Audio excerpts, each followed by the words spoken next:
آیا می‌دانید احترام و نیکی کردن به مادر چه مقام و فضیلتی دارد؟ متاسفانه بعضی مردمی هستند که با مادران خود بدرفتاری می‌کنند. مادر را به خاطر همسر می‌رنجانند. اگر سخن مادر مخالف طبیعتشان باشد صدا بلند می‌کنند و مادری را که سخن گفتن به آنها آموخته است می‌رنجانند.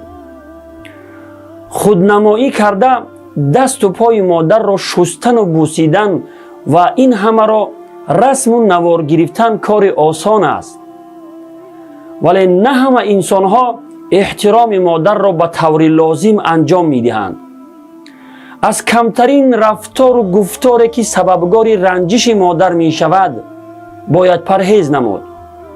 هر کسی که عزت و احترام مادر را به طور کامل انجام می دهد، هر دعایی که می کند دعایش اجابت می شود. و این قصه عبرت آموز خوب گوش اندازید. مختصراً آن را برایتان بیان می کنم.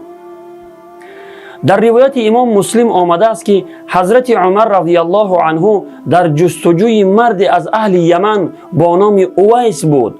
وقتی او را یافت به او گفت: پیامبر خدا صلی الله علیه و سلم را شنیدم که می فرمود اویس ابن عامر از قبیله مراد و از تیره قرن همراه با نیروهای کمکی یمن به نزد شما می آید. او به بیماری پیسی مبتلا بوده ولی از آن شفا یافته و به اندازه جای 1 درهم از آن باقی مانده است. او مادری دارد که به او چنان خدمت کرده است که هر دعایی که می کند الله آن را اجابت می کند. اگر امکان برایت فراهم شود که برایت طلب مغفرت کند، از او طلب مغفرت کن.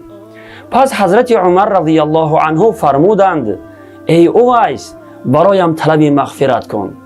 پس اویس قرنی برای حضرت عمر رضی الله عنه طلب مغفرت کرد. ببینید، اویس قرنی که پیامبر خدا صلی الله علیه و سلم او را ندیده بودند ولی برای اصحابش مقام و منزلت و فضیلت او را بیان فرمودند. تنها به خاطر آن که عزت و احترام مادرش را بجا آورده و او بسیار نیکی کرده بود. برادران و خواهران عزیز، شما هم می توانید به مادرانتان نیکی کنید و عزت و احترام آنها را به طور کامل بجا آورده چنین فضیلت ها را به دست آورید. همین الان شروع کنید و تا دمی که زنده هستند از آنها قدردانی کنید و احترام آنها را بجا آورید. و السلام علیکم و رحمت الله و برکاته.